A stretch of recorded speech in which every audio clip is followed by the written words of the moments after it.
Hello, I'm Chef Day Radley. I'm founder of the Vegan Chef School and welcome to my kitchen. So I'm going to show you through a few of my favourite ingredients. There is quite a lot here because I have a lot of favourite ingredients and there isn't anything too wacky and wild here. You don't have to go to any specialist shops. Most of what I've got here you can get from supermarkets.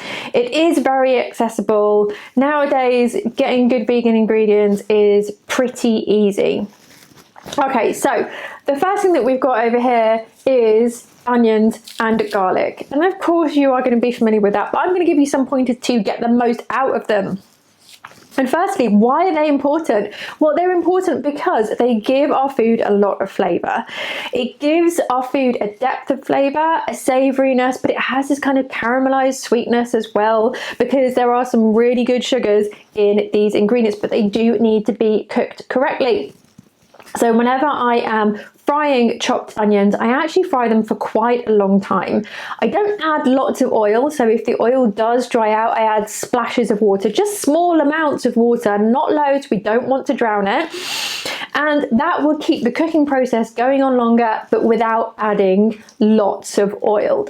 But I will fry my onions for about 15 to 20 minutes to get them really soft before adding the other ingredients. So it will go into a sauce or a stew or a soup, anything like that. But quite often I want the onions to be almost melting into that sauce. I don't want them to be chunky. I don't want you to be chewing down on bits of onion at all.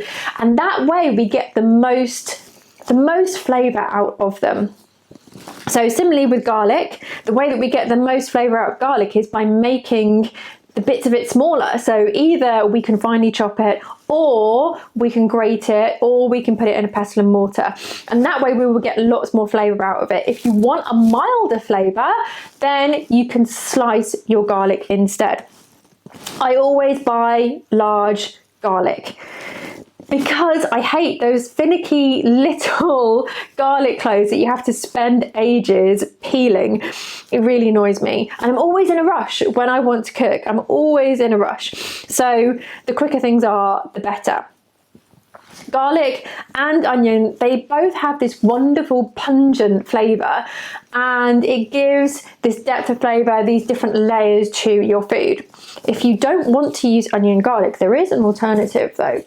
And this is asafoetida. So asafoetida is a spice, and let's see if you can see the name of it there because it is pretty funny word, asafoetida, but basically you spell it just in the same way that you say it, asafoetida.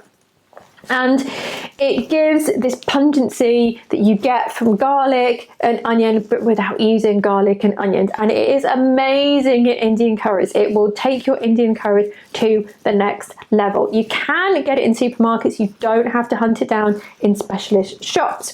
Okay, on to our next ingredient.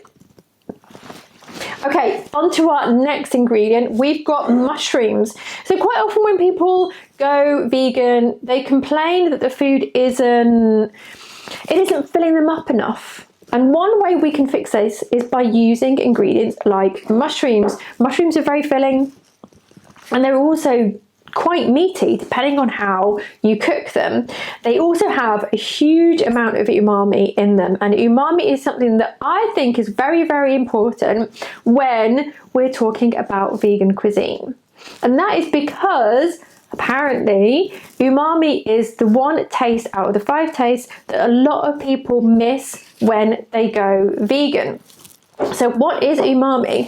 Well, umami is a savouriness. It is the presence of a certain chemical, yes, but without that knowledge, what does it taste like? So it's a saltiness, a savouriness, and I'll go through some ingredients that have umami in them, and then you will get a better idea of what umami is. So here we have a brown miso and a white miso. I'm sure you will have heard of miso. You will probably have heard of miso soup, which comes in packet form as a powder, but you can really easily make it yourself with these ingredients. But also these ingredients can be used in so many other recipes. So we have white miso. and we have brown miso. What is the difference? Well, white miso tends to be sweeter, and then somewhere in the middle we actually have red miso, which is more salty and less sweet, and brown miso is the saltiest. So these are great at imparting umami into your dishes, great at making food taste more savory, and it has this kind of like pungent, funky taste to it. You can use them in making vegan cheeses as well. You want to make sure you don't add too much, otherwise you'll just have a vegan cheese that tastes of miso, but you can use it as one of those subtle background flavors. Now with white miso can change in flavor depending on the brand.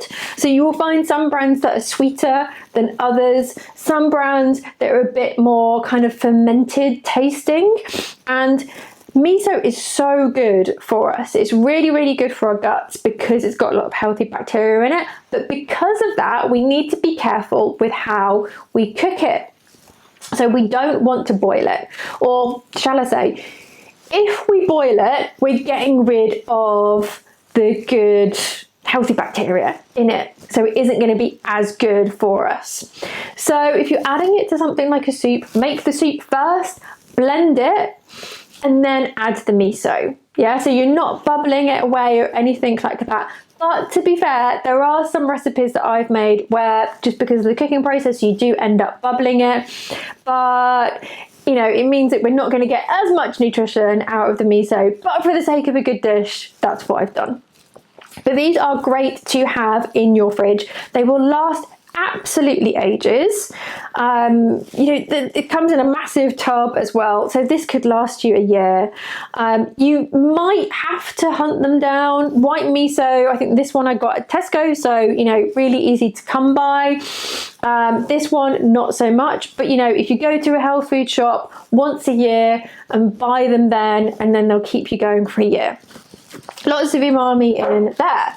Okay, so this is one of my favorite ingredients. You might think this looks familiar. You might know it as Marmite or Vegemite. It's also known as yeast extract or yeast spread. And it's very, very, very, very salty. I have to admit, I absolutely detest Marmite. I cannot have it on toast, but I love using it in the kitchen. So it's great for anything that you want to taste meaty, any dish that you want to add more of a salty savouriness to it. So I would use it in things like chilies, sausages, burgers, anything like that. It is a wonderful addition. You need to be careful that you're not adding too much because it is powerful and it has lots of umami in it. Okay, this is nutritional yeast. You may have heard about it. It's also called nooch, and it makes food taste cheesy. It looks a bit like fish flakes, but don't be put off because it is really, really lovely, and it has lots of umami in it. But it doesn't have to just be used for cheesy dishes. Yes, you can use it to make vegan cheese, you can use it to make a cheese sauce, you know, that type of thing, macaroni cheese, really, really lovely, but you can use it for other recipes. So I like adding it to sauces and stews where I just need much more depth of flavour. You know, when something is just missing and it's a bit too on the sweet side, you want to make it more savoury, this is a really good option. This has lots of depth of flavour in it, so it's a great thing to have in your cupboard. Okay, so here we have tamari or soya sauce. Again, a lovely umami ingredient, lots of saltiness, savouriness in it. It makes a great base for a sauce or a marinade. If you are frying with it, you do need to be a bit careful because it can fry off very quickly and caramelize, so you do just need to watch out for that. And if you are making a recipe where you want to add some saltiness to it, do be a bit careful with the tamari, because if you add too much, it will just taste of tamari, which is fine if you're making, you know, an East Asian dish, but it's obviously not going to suit all dishes. Okay, so these are two very lovely rich ingredients. We've got red wine and we've got balsamic vinegar. Both of them have 3 of the 5 tastes in them, which means that they have a lot of flavour to them. They add a lot of depth of flavour and a richness. So if you're making something that is more for a special occasion, then adding these ingredients will really, really help. It just makes the food taste richer. And red wine can add a really, really lovely colour to tomato-based sauces. Now you do need to be careful that your red wine is vegan, because some of it isn't, but a lot of vegan wines will have a little label on the back and it will tell you if it's vegan. Now there is a very good website called Barnivore that you should check out, because that lists all of the vegan alcohols and also tells you which ones aren't vegan friendly. Okay, so here we have a stock powder. So I use a stock powder rather than those cubes. I hate those cubes, they're very annoying. You know, you use half a cube and then you try to squidge it back and pop it back in the cupboard, and then you've got bits of stock all over your cupboard, and I don't like that at all. But this is just a powder, so it means that you can be really precise over how much you use. This is made by a company called Marigold, who've been going for decades, a health food company, and it's a really, really good product. You do need to be a bit careful because this does have some salt in it. So when you're making a recipe, add the stock, but give it a taste and see how much salt you need to add before adding any salt. Okay, on to one of my favorite ingredients, seaweed. This is sushi nori, which is by far the easiest seaweed to find in the UK. In fact, most supermarkets sell it. And sushi nori is completely flat, which means that we can easily make it into a powder, but we need to dry fry the sushi nori first. And we simply do that by putting it into a dry frying pan, heating the pan until the sushi nori all crinkles up, and it will change color, it will go quite dark. And then you can just pop it into a food processor or a blender and grind it into a powder. And with that powder, you can make fish recipes. So fish free fingers, fish pies, anything like that you can make with this seaweed, and the addition of this very funky ingredient, jackfruit. So this is young jackfruit, also known as green jackfruit or immature jackfruit, because when jackfruit gets mature, it becomes yellow, it becomes very sweet. Think mango or pineapple, and it's not something you want to put in your fish-free pie. But at this stage, it doesn't really have much flavour of its own, but it has a great texture. And the texture is a bit like fish flakes or chicken or pulled pork. So we can use it for all of those recipes. We just need to impart the same flavours that we associate with those recipes into the jackfruit.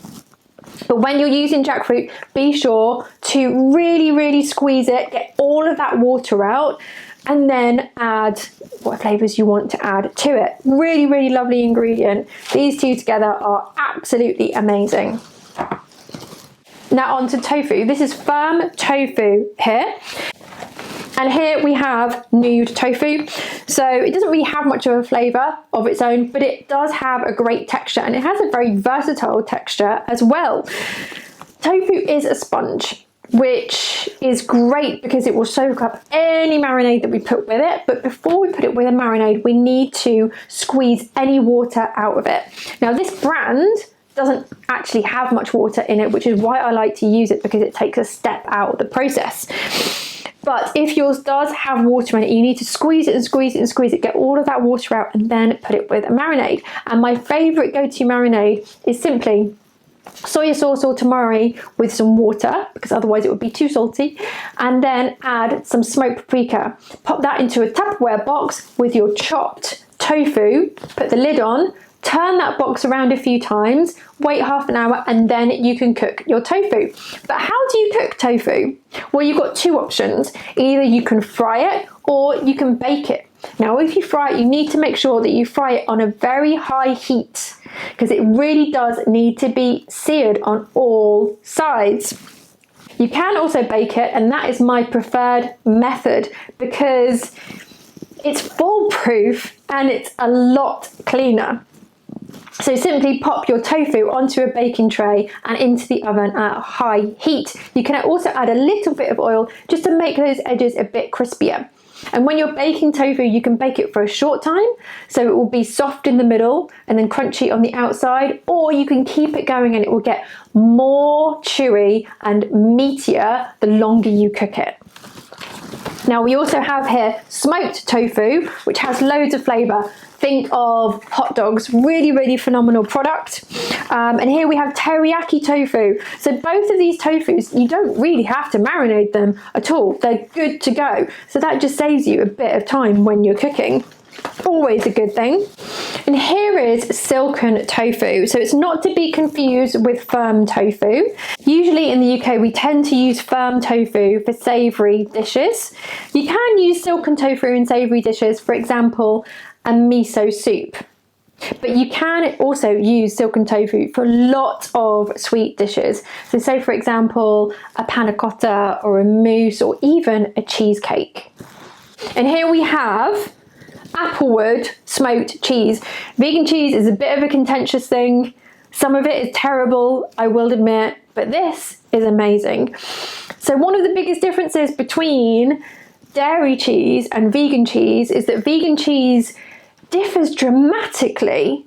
So you might get a vegan cheddar, but between the brands, they are worlds apart. So you need to find the right one. And I wanted to include this because this one's really good to cook with because it melts properly. So you need to find one that melts really, really well and has a good flavour. And this one definitely does. So we can use this for any cheesy recipes, you know, lasagna, macaroni cheese, anything like that. And it will work really, really well. And last but not least, we've got our pulses over here. So we've got some lovely peas from Hodmedods. Really, really, really great company, great UK company. They grow them in the UK, they package them in the UK and they send them to me in the UK. Really great product. We've got quinoa here, which is actually a pseudo cereal, pseudo grain. It's actually a seed, so it's packed full of protein, but we can use it in the same way that we use couscous or rice.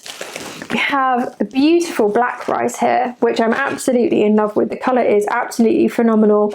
It has a lot more nutrition than brown rice or white rice does. It has a beautiful texture and a beautiful colour.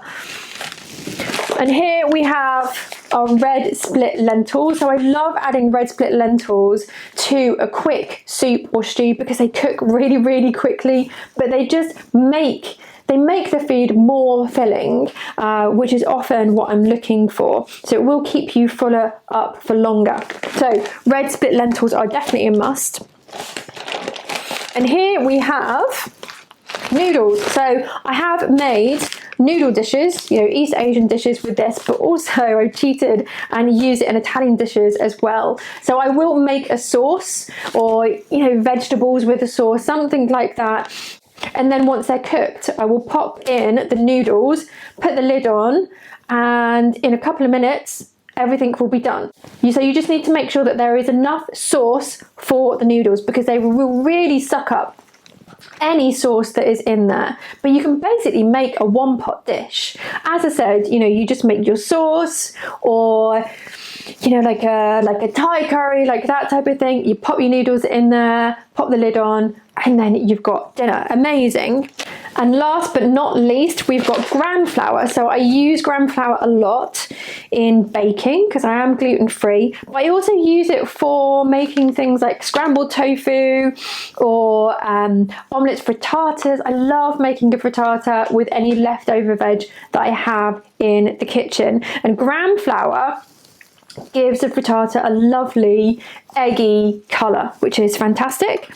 And also we have here a can of chickpeas, and it isn't the chickpeas that I want, but it's the water that goes with it. So aquafaba is absolutely magical. It mimics egg whites, so we can use it for things like meringues, but we can also use it to make an amazing mayonnaise. Because it's got this protein structure, it basically mimics egg whites, which is absolutely phenomenal.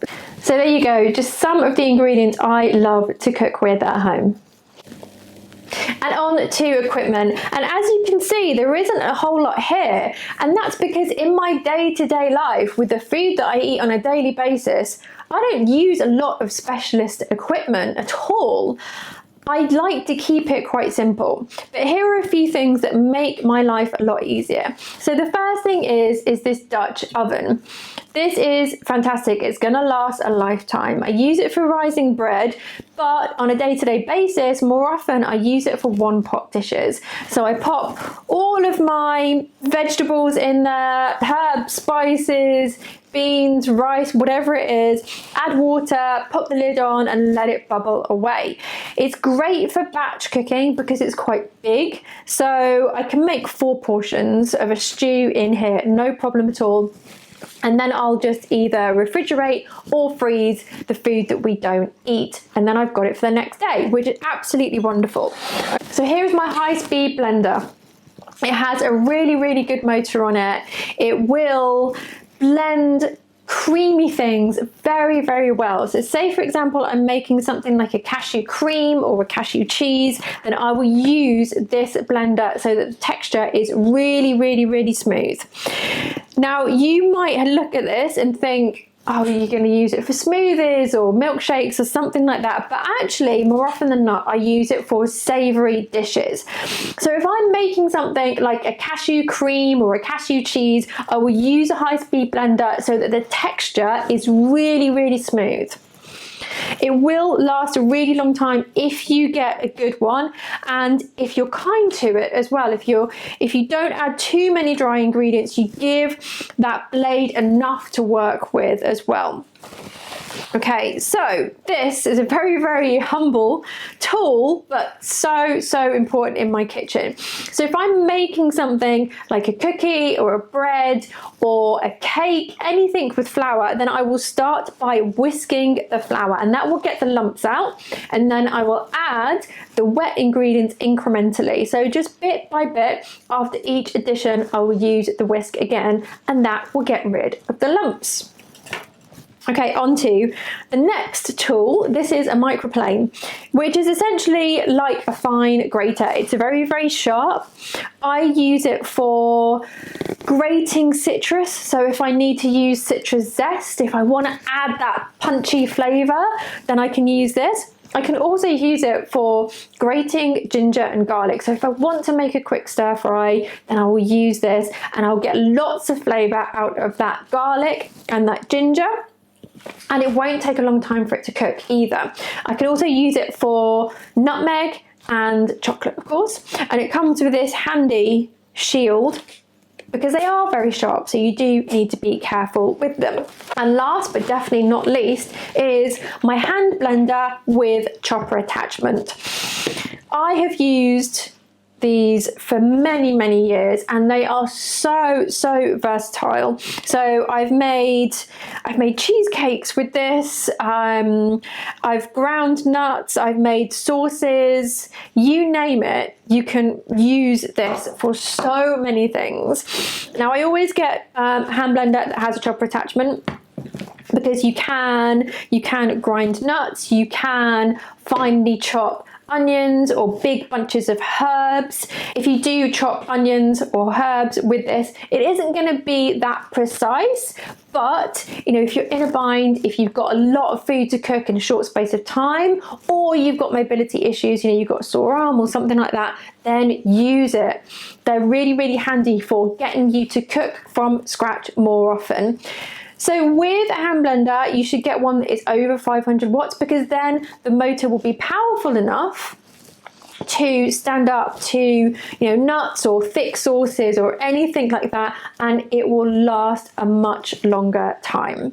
So I hope that you have enjoyed spending this time with me in my kitchen. I hope that you feel creative, I hope that you feel inspired, and I hope that now you can go and play with your food.